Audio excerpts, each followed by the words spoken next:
Então, com a palavra, a juíza Ludmila Lins Grilo. Tem um livro chamado Sociedade Aberta dos Intérpretes da Constituição, do alemão chamado Peter Aberle, que inclusive foi traduzido para o português pelo ministro Gilmar Mendes, em que ele sustenta que todas as pessoas devem ser intérpretes da Constituição. Você pergunta, mas qual que é a aplicação prática disso? A aplicação prática seria, ONG vai ser intérprete da Constituição, essas entidades dos direitos humanos vai ser intérprete da Constituição, então todo mundo vai dar pitaco na Constituição para defender a sua forma de enxergar as coisas. Então, essa seria a Sociedade Aberta dos Intérpretes da Constituição. Então, vários nomes bonitos vão sendo criados ao longo dos tempos para justificar o ativismo judicial. Um outro nome bonito, que inclusive cai muito em concursos, isso é imposto aos concurseiros, né? Quem estuda para concurso é obrigado a engolir essas teorias estapafúrdias.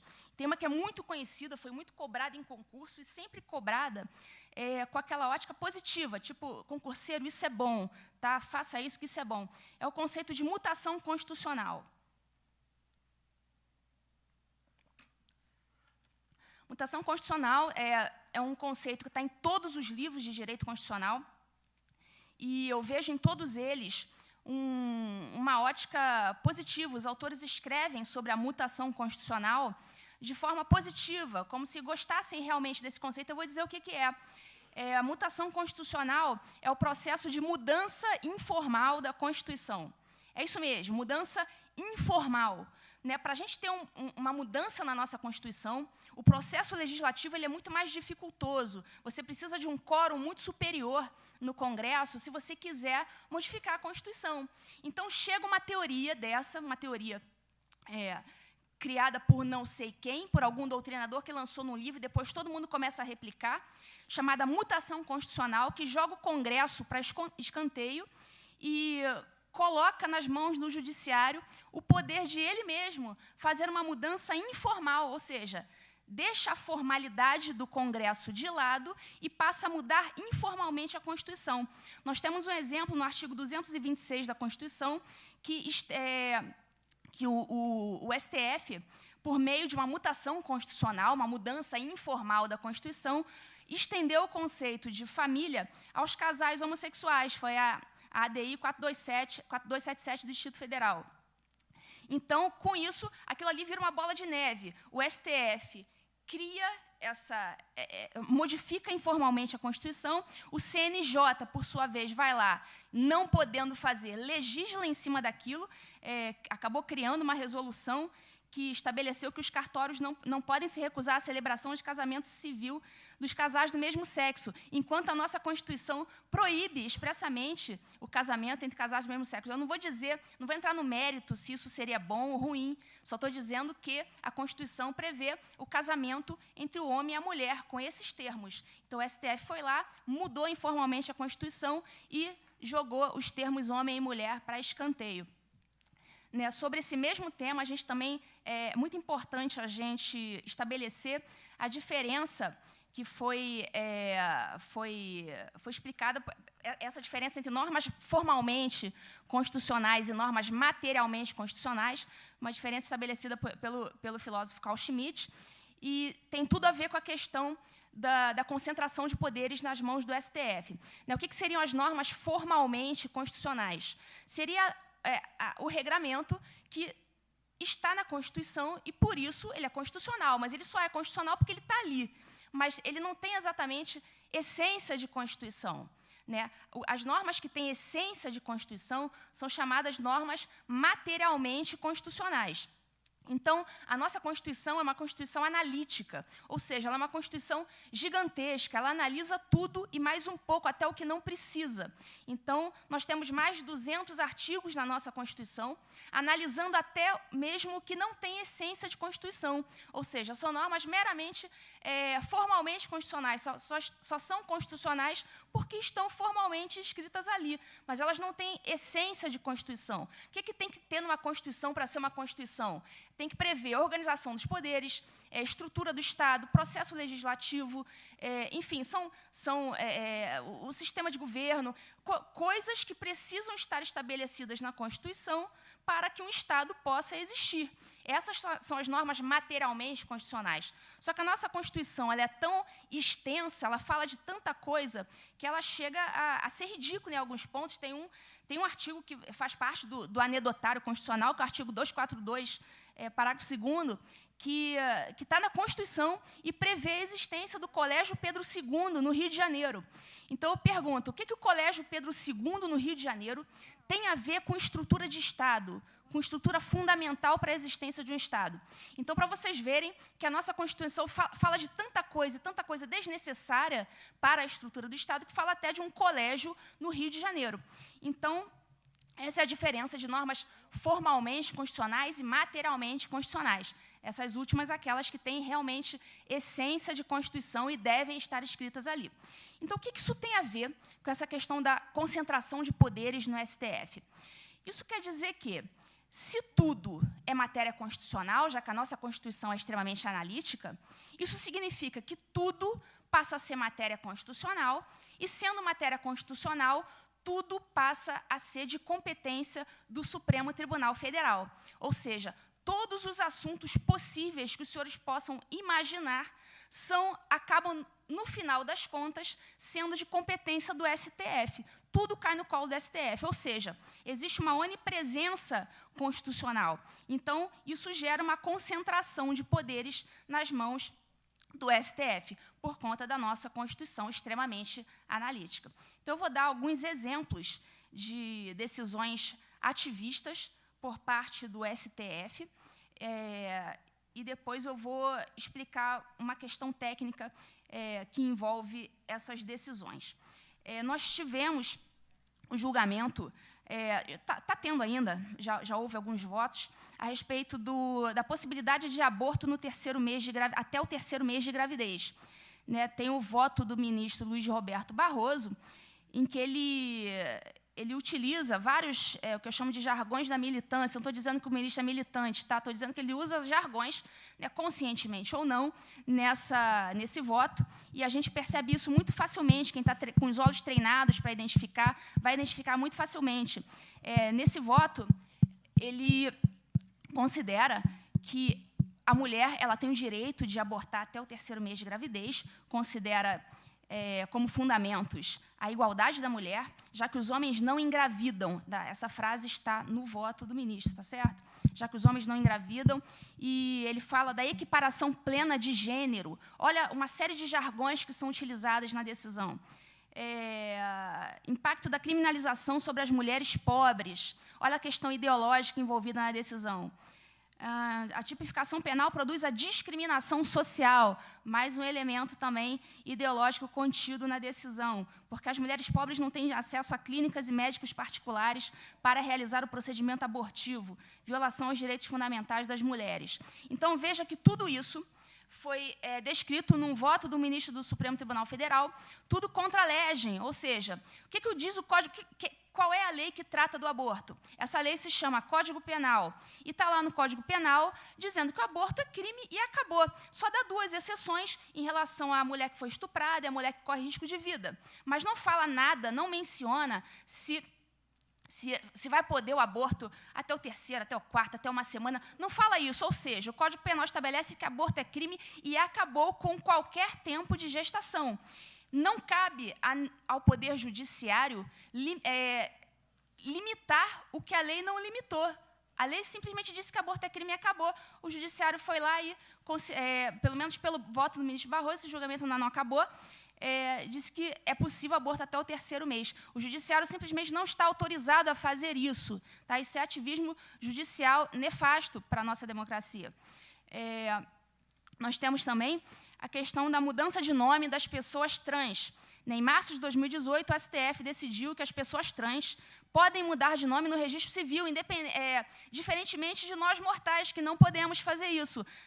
Qualquer um que não seja uma pessoa trans queira modificar o seu nome no registro civil, vai ter que bater na porta do judiciário, vai ter que entrar com um processo, aquele processo todo dificultoso, vai ter que contratar um advogado, vai ter que passar na mão do juiz, ele vai ter que dar uma decisão autorizando aquela pessoa não trans a modificar de nome. Mas só que existe uma categoria especial de pessoas hoje, que se chama pessoas trans, que não precisa passar por esse processo dificultoso. Basta ir até um cartório, declarar a sua identidade autopercebida e modificar o seu nome, né, diferentemente de todos os outros mortais que precisam bater na porta do judiciário para fazer isso. E isso foi uma decisão do STF, tá, que decidiu que elas podem fazer isso sem decisão judicial. O fundamento, aquele famoso princípio da dignidade da pessoa humana, que é a vala comum, que é utilizada sempre que a gente não gosta de uma lei e quer considerá-la inconstitucional. Então, o STF foi lá, disse que a lei de registros públicos, né, que está aí há tantos anos, viola a dignidade da pessoa humana, dessas pessoas trans, e considerou inconstitucional esse trecho. Aí foi lá, aí é uma bola de neve, o CNJ foi lá, pegou essa decisão e foi lá e fez um provimento 73 de 2018, estabelecendo que maiores de 18 anos podem requerer a alteração desses dados de nome e utilizou a seguinte expressão: a fim de readequá-los à identidade autopercebida. Ou seja, está aí, identidade autopercebida, mais um termo da militância progressista utilizado em um provimento do CNJ, tá? Em um regramento de caráter abstrato a que todos nós estamos submetidos. Outra decisão ativista. Em junho de 2018, o STF entendeu inconstitucional o dispositivo da mini-reforma eleitoral que determinava a instalação das urnas eletrônicas com voto impresso, né? O que aconteceu? Houve uma mini-reforma eleitoral, o Poder Legislativo fez o que era da sua competência, fez uma lei dizendo que era necessário, a partir dali, o voto impresso, e o STF não gostou dessa lei, e justificou que essa lei não deveria ser aplicada, justificou que era inconstitucional, com base na violação de alguns princípios. Está aí de novo a questão que eu falei da Constituição principiológica. Em nenhum momento o STF disse, não, essa lei é inconstitucional porque violou o artigo tal. Não falou isso em nenhum momento. Utilizou dos princípios, aquelas abstrações que servem na hora de necessidade para a gente considerar uma lei inconstitucional, uma lei que a gente não goste. Considerou que essa mini-reforma eleitoral violava o sigilo do voto. Até hoje eu não entendi por que violava o sigilo do voto, já que ninguém vai pegar aquele impresso, colocar no bolso e ir embora para casa. Tá? Não entendi por que viola. Violaria o princípio da liberdade do voto. Também não consegui entender, já que ninguém vai levar o voto para casa. Seria até justificável alegar a violação da liberdade do voto se todo mundo levasse o papelzinho comprovante do voto para casa. Porque a gente sabe muito bem que chega nas comunidades, né, não vou usar o termo comunidade, não, que é um termo muito politicamente correto, chega nas favelas e o traficante, ele exige... Obrigada. Ele chega nas favelas e o traficante exige que aqueles moradores votem em um determinado candidato. Então, se eles levassem um papelzinho para casa, isso realmente poderia comprometer a liberdade do voto, porque o traficante poderia chegar lá e exigir dele que ele entregasse o papelzinho para comprovar que votou no candidato tal, mas isso não iria acontecer. Então, realmente, eu não compreendi no que violaria a liberdade do voto. E, para fechar com chave de ouro, voto do ministro Celso de Mello, né, nesse mesmo processo, ele disse que essa mini-reforma eleitoral violaria o princípio da proibição do retrocesso. Então, eu pergunto a vocês, aonde que está escrito, né, na nossa legislação o princípio da proibição do retrocesso? Tá, isso não existe. Isso é uma criação doutrinária e que coloca todo mundo numa situação de extrema incerteza, uma situação temerária, porque o que é retrocesso para mim pode não ser retrocesso para você. Então, ele diz que viola o retrocesso, princípio da proibição do retrocesso, já que nós temos hoje urnas eletrônicas, e isso é uma coisa boa, então nós não poderíamos retroceder e imprimir um voto, já que isso não é mais necessário. Para ele, isso seria um retrocesso. Mas, para muitas outras pessoas, inclusive para o Poder Legislativo, que fez aquela lei, isso não seria um retrocesso. Isso seria algo bom, algo necessário. É aquela velha mania de considerar tudo que é novo, tudo que é mais recente, tudo que é mais moderno, como sendo algo melhor. E não é. Tá? Então, essa foi mais uma decisão ativista do Supremo Tribunal Federal. eu lembro que a primeira decisão ativista de que eu me lembro, quando eu comecei a estudar esse assunto, foi que me chamou muita atenção, se deu em 2006, quando o STF julgou inconstitucional um trechinho da lei dos crimes hediondos que previa o regime integralmente fechado. Ou seja, quem quer que fosse condenado por algum crime hediondo deveria cumprir toda a sua pena trancado na cadeia, sem progressão de regime. Nada de semiaberto e nada de aberto. Vai cumprir tudo no fechado. Tá? Isso era o que a lei de crimes hediondos previa inicialmente. Só que chegou o STF, não gostou dessa lei de crimes hediondos, achou que era um absurdo, e aplicou ali o seu entendimento pessoal, né, as suas preferências particulares, e julgou inconstitucional com base no princípio da individualização da pena. Esse princípio até existe na Constituição mesmo, mas eles consideraram que essa proibição de progredir de regime durante o cumprimento da pena violaria a individualização, ou seja, vai ter preso que vai merecer aquela progressão, vai ter preso que não vai merecer aquela progressão, e isso deveria ser analisado de forma individualizada. E a lei de crimes hediondos impediria que essa individualização da pena ocorresse, né? O que eles não pararam para analisar é que o poder legislativo, que é o poder competente para elaborar as leis, considerou que naquele tipo de crime não faria sentido progredir de regime. Para os outros, sim. Né? O legislativo não acabou com a progressão de regime, acabou apenas para aqueles crimes hediondos. Né? Então, o legislativo já tinha pensado nisso, já tinha tomado a sua decisão e feito a lei, mas o STF considerou a lei muito ruim e resolveu utilizar um princípio aí genérico para considerá-la inconstitucional. Então, daí, senhores, eu vou explicar aqui, tentar agora explicar um conceito, um pouco mais técnico, um pouco mais difícil, para explicar para quem não é do direito, mas é uma técnica que está sendo utilizada pelo STF para justificar a imposição desse ativismo com base numa teoria doutrinária, tá? Uma teoria que não está positivada em nenhuma das nossas leis, e foi criada com essa finalidade de permitir mais facilmente esse ativismo. Como eu falei, a mutação constitucional seria aquele processo de mudança informal da Constituição, também não é previsto em lei, isso é criação doutrinária. E existe um artigo na nossa Constituição, que é o artigo 5210, é um artigo importante, que diz que, quando o Supremo Tribunal Federal, presta atenção, porque é uma questão um pouquinho técnica, mas eu vou tentar falar aqui mais de uma vez para vocês entenderem. Esse artigo 5210 fala que o STF, quando ele está julgando um processo específico, tá, um caso em concreto, tá? Não é uma ação de inconstitucionalidade em que ele julga a inconstitucionalidade de uma lei, uma coisa mais abstrata. Não, quando ele está julgando um caso em concreto, ali o caso da Dona Maria, o caso do político fulano de tal, caso em concreto. Quando o STF julga um caso desses e considera, nesses casos, que um trechinho de alguma lei é inconstitucional, ele tem que pegar essa decisão, o STF pega essa decisão, manda para o Senado, e o Senado analisa aquela decisão do STF e diz: realmente, o STF tem razão, vamos sustar essa lei. Então, com isso, aquilo que era só para o caso concreto daquele caso que estava sendo julgado no STF, passa, com essa decisão do Senado, passa a ter efeito erga omnes, ou seja, passa a ter efeito geral, vale para o Brasil inteiro. Só que, para isso acontecer, o STF tem que mandar a sua própria decisão para o Senado, tá certo? Tem que mandar para o Senado, e o Senado decide se vai tornar aquela decisão do STF generalizada para o Brasil inteiro ou não. Tá? É isso que diz o artigo 5210 da Constituição.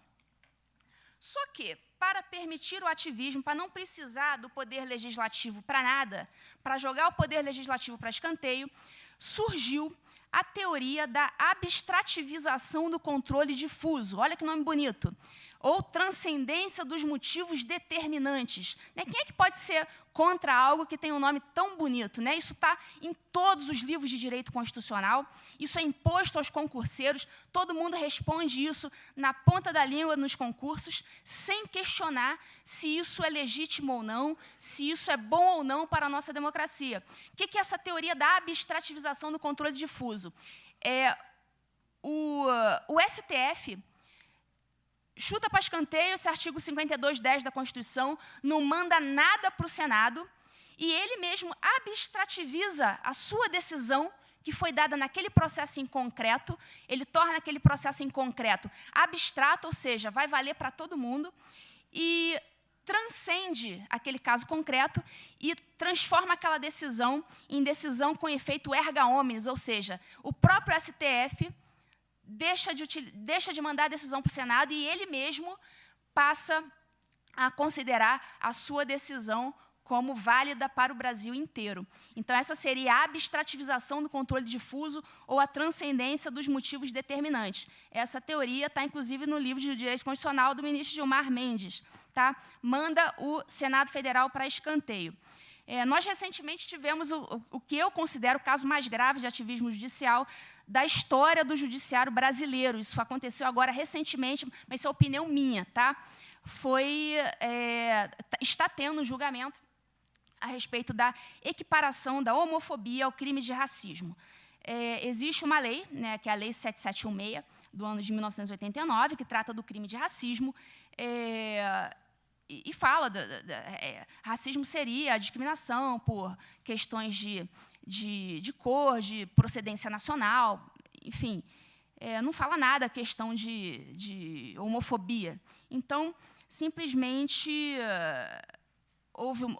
o STF foi provocado a falar sobre isso e, aparentemente, está ganhando o voto que decide pela equiparação da homofobia ao crime de racismo. Ou seja, embora a homofobia não esteja citada na Lei 7716, ela vai passar por uma decisão judicial a fazer parte da lei.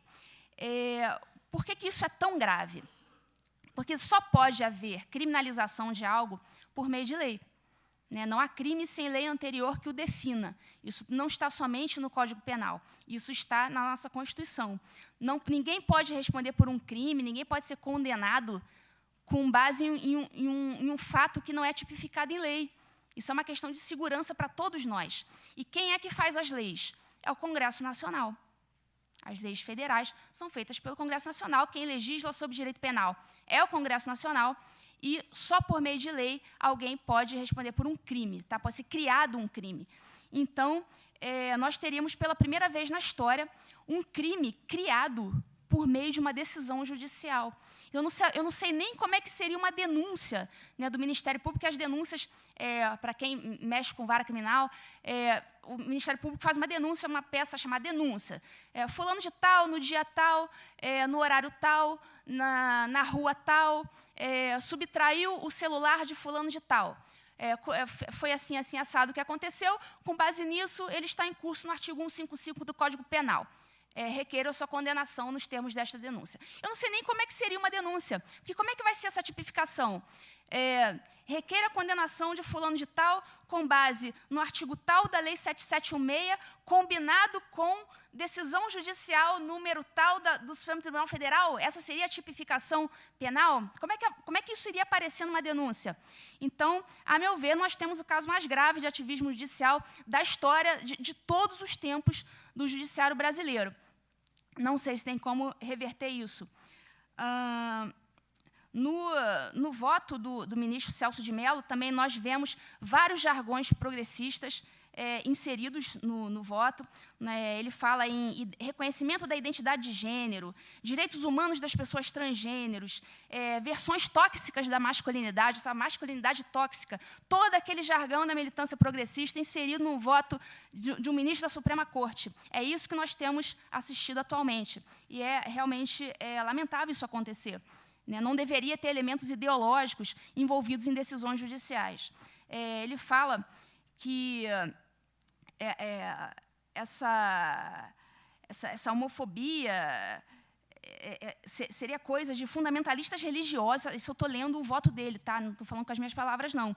Fundamentalistas religiosos e reacionários morais com referência à chamada ideologia de gênero, ou seja, pelo voto do ministro Celso de Mello, quem é contrário à ideologia de gênero só pode ser um fundamentalista religioso ou um reacionário moral. Ele ainda cita Simone de Beauvoir ao dizer que ninguém nasce homem ou mulher, mas sim torna-se homem ou mulher, ou seja, mais uma questão ideológica inserida num voto da nossa Suprema Corte.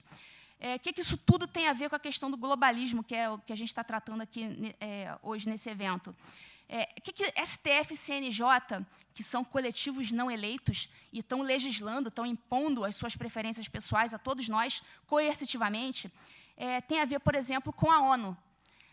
A ONU também é um coletivo não eleito e está lá de cima, só que na esfera internacional, impondo a todos nós as suas preferências pessoais. Eu vou citar aqui uma questão relacionada à Agenda 2030 da ONU, que é uma iniciativa que prevê alguns objetivos, algumas metas de desenvolvimento sustentável, estabelece metas como desigualdade social, mudanças climáticas, educação, igualdade de gênero, enfim. É um documento que estabelece uma série de metas relacionadas a esses assuntos. E o que essa Agenda 2030 da ONU tem a ver com o nosso Poder Judiciário? Já está sendo inserido o nosso Poder Judiciário, o CNJ já está de joelhos quanto a isso, criou, inclusive, um comitê para discutir a participação do Judiciário brasileiro no cumprimento das diretrizes da Agenda 2030 da ONU.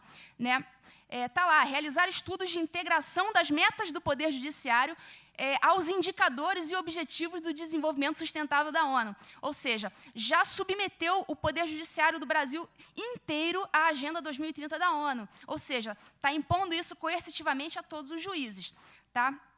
Houve uma solenidade no CNJ para a apresentação desse relatório da ONU, inclusive com a participação da AMB, Associação dos Magistrados Brasileiros. O que realmente eu considero lamentável, até a Associação dos Magistrados, que deveria, a meu ver, nos defender disso, tipo, não, os juízes não são obrigados a se submeter a isso. Não, mas estava lá a AMB prestigiando o evento. Houve um evento em Foz do Iguaçu, em 2018, promovido pelo CNJ, em que os juízes passaram por uma experiência de realidade virtual. Eles foram submetidos a essa experiência com óculos 3D, para visualização do interior das celas superlotadas. Ou seja, todas as iniciativas do CNJ são nesse sentido de prestigiar os criminosos e não as vítimas. Então, ali eles queriam que os juízes ficassem empáticos com a situação da superlotação nas celas, que eu não vou dizer que não é um problema, é claro que é um problema. Existe um problema claro de superlotação e todo mundo sabe. Só que as mesmas entidades que fazem eventos para dizer que nenhum centavo a mais para a construção de presídios, são as mesmas entidades que, logo em seguida, vêm reclamar da superlotação das celas. Ou seja, eles fomentam essa superlotação para, logo depois, denunciar a superlotação. Ou seja, usam da má-fé para fomentar o caos e depois denunciar esse mesmo caos. Audiências de custódia. O CNJ legislou, a audiência de custódia não é prevista na nossa legislação nenhuma. Tem essa previsão no Pacto de São José da Costa Rica. Então, eles dizem que o Brasil é signatário do Pacto de São José da Costa Rica, então tem que ter audiência de custódia porque está previsto lá. O que eles não disseram para ninguém, e eu vou dizer aqui agora, é que o artigo do pacto que prevê a audiência de custódia prevê que o preso tem que ser apresentado à autoridade judiciária em 24 horas, ok, ou outra autoridade qualquer com funções judiciais. Ou seja, não é necessariamente um juiz, não é só o juiz que tem função judicial. Quem é o primeiro julgador da causa nos flagrantes delitos é o delegado de polícia. O camarada é preso e é levado inicialmente não a um juiz, ele é levado a um delegado de polícia, ele faz aquele primeiro julgamento sobre se aquela prisão em flagrante é legal ou ilegal, ele ratifica o flagrante ou não, ele estabelece fiança nos casos que ele pode estabelecer e depois ele remete aquele auto de prisão em flagrante ao juiz e o juiz analisa a legalidade daquele flagrante. Sempre foi assim. O preso é levado ao delegado, que inclusive é a autoridade de polícia judiciária olha só o nome, Polícia Judiciária, ele exerce um primeiro julgamento, ele é autoridade com funções judiciais, que está previsto lá no Pacto de São José da Costa Rica. Só que esse último trechinho, autoridade com funções judiciais, isso eles estão omitindo dos senhores, porque eles sabem muito bem que o delegado está e sempre esteve autorizado a fazer isso. Só que para criar aquela cultura do desencarceramento, para dificultar as coisas e gastar milhões com audiências de custódia, eles omitem essa última parte do pacto e diz que o pacto está obrigando a apresentar a um juiz em 24 horas, o que não é verdade.